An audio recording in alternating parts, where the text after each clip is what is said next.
The 48 Laws of Power by Robert Greene. Law 13. When asking for help, appeal to people's self-interest, never to their mercy or gratitude. If you need to turn to an ally for help, do not bother to remind him of your past assistance or good deeds. He will find a way to ignore you. Instead, uncover something in your request or in your alliance with him that will benefit him, and emphasize it out of all proportion. He will respond enthusiastically when he sees something to be gained for himself. In the early 14th century, a young man named Castruccio Castracani rose from the rank of common soldier to become lord of the great city of Lucca, Italy. One of the most powerful families in the city, the Poggios, had been instrumental in his climb. But after he came to power, they came to feel he had forgotten them. His ambition outweighed any gratitude he felt. In 1325, while Castruccio was away fighting Lucca's main rival, Florence, the Poggios conspired with other noble families in the city to rid themselves of this troublesome and ambitious prince. Mounting an insurrection, the plotters attacked and murdered the governor whom Castruccio had left behind to rule the city. Riots broke out, and the Castruccio supporters and the Poggio supporters were poised to do battle. At the height of the tension, however, Stefano de Poggio, the oldest member of the family, intervened and made both sides lay down their arms. A peaceful man, Stefano had not taken part in the conspiracy. He had told his family it would end in a useless bloodbath. Now he insisted he should intercede on the family's behalf and persuade Castruccio to listen to their complaints and satisfy their demands. Stefano was the oldest and wisest member of the clan, and his family agreed to put their trust in his diplomacy rather than their weapons. When news of the rebellion reached Castruccio, he hurried back to Lucca. By the time he arrived, however, the fighting had ceased through Stefano's agency, and he was surprised by the city's calm and peace. Stefano had imagined that Castruccio would be grateful to him for his part in quelling the rebellion, so he paid the prince a visit. He explained how he had brought peace, then begged for Castruccio's mercy. He said that the rebels and his family were young and impetuous, hungry for power yet inexperienced. He recalled his family's generosity to Castruccio. For all these reasons, he said the great prince should pardon the Poggios and listen to their complaints. This, he said, was the only just thing to do, since the family had willingly laid down their arms and had always supported him. Castruccio listened patiently. He seemed not the slightest bit angry or resentful. Instead, he told Stefano to rest assured that justice would prevail, and he asked him to bring his entire family to the palace to talk over their grievances. As they took leave of one another, Castruccio said he thanked God for the chance he had been given to show his clemency and kindness. That evening, the entire Poggio family came to the palace, and Castruccio immediately had them imprisoned, and a few days later, all were executed except Stefano.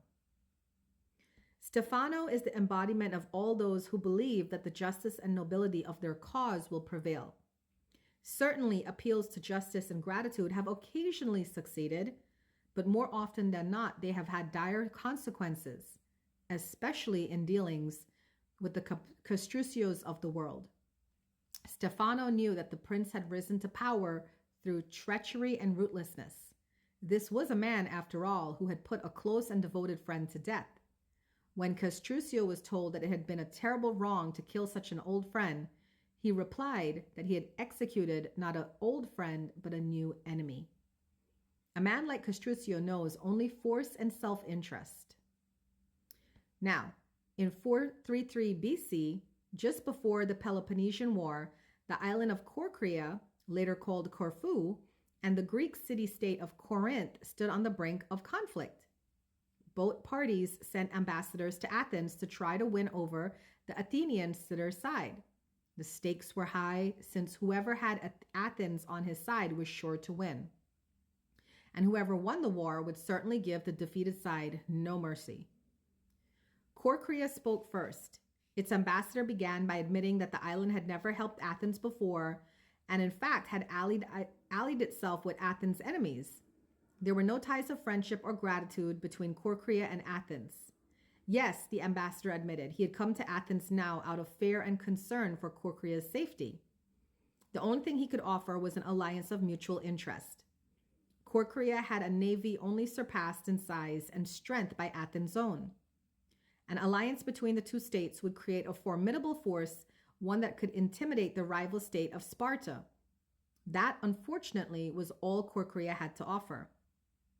The representative from Corinth then gave a brilliant, passionate speech, in sharp contrast to the dry, colorless approach of the Corcyrian. He talked of everything Corinth had done for Athens in the past. He asked how it would look for Athens' other allies if the city put an agreement with a former enemy over one with a present friend, one that had served Athens' interest loyally. Perhaps those allies would break their agreements with Athens if they saw that their loyalty was not valued. He referred to Hellenic law and the need to repay Corinth for all its good deeds. He finally went on to list the many services Corinth had performed for Athens and the importance of showing gratitude to one's friends. After the speech, the Athenians debated the issue in an assembly. On the second round, they voted overwhelmingly to ally with Corcyra and drop Corinth. History has remembered the Athenians nobly, but they were the preeminent realists of classical Greece. With them, all the rhetoric, all the emotional appeals in the world could not match a good pragmatic argument, especially one that added to their power. What the Corinthian ambassador did not realize was that his references to Corinth's past generosity to Athens only irritated the Athenians, subtly asking them to feel guilty and putting them under obligation. The Athenians couldn't care less about past favors and friendly feelings. At the same time, they knew that if their other allies thought them ungrateful for abandoning Corinth, these city-states would still be unlikely to break their ties to Athens, the preeminent power in Greece. Athens ruled its empire by force and would simply compel any rebellious ally to return to the fold. When people choose between talk about the past and talk about the future, a pragmatic person will always opt for the future and forget the past.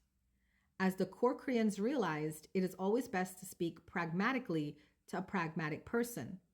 And in the end, most people are in fact pragmatic. They will rarely act against their own self-interest.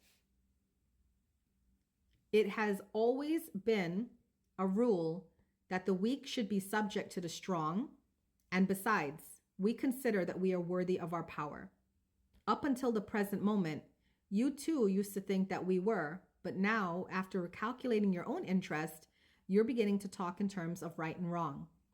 Considerations of this kind have never yet turned people aside from the opportunities of aggrandizement offered by superior strength. This was spoken by an Athenian representative to Sparta. In your quest for power, you will constantly find yourself in the position of asking for help from those more powerful than you. There is an art to asking for help, an art that depends on your ability to understand the person you are dealing with and to not confuse your needs with theirs. Most people never succeed at this because they are completely trapped in their own wants and desires. They start from the assumption that the people they're appealing to have a selfless interest in helping them. They talk as if these needs mattered to these people, who probably couldn't care less. Sometimes they refer to larger issues, a greater cause, or grand emotions such as love and gratitude. They go for the big picture when simple everyday realities would have much more appeal. What they do not realize is that even the most powerful person is locked inside needs of his own, and that if you make no appeal to his self-interest, he merely sees you as desperate or at best a waste of time.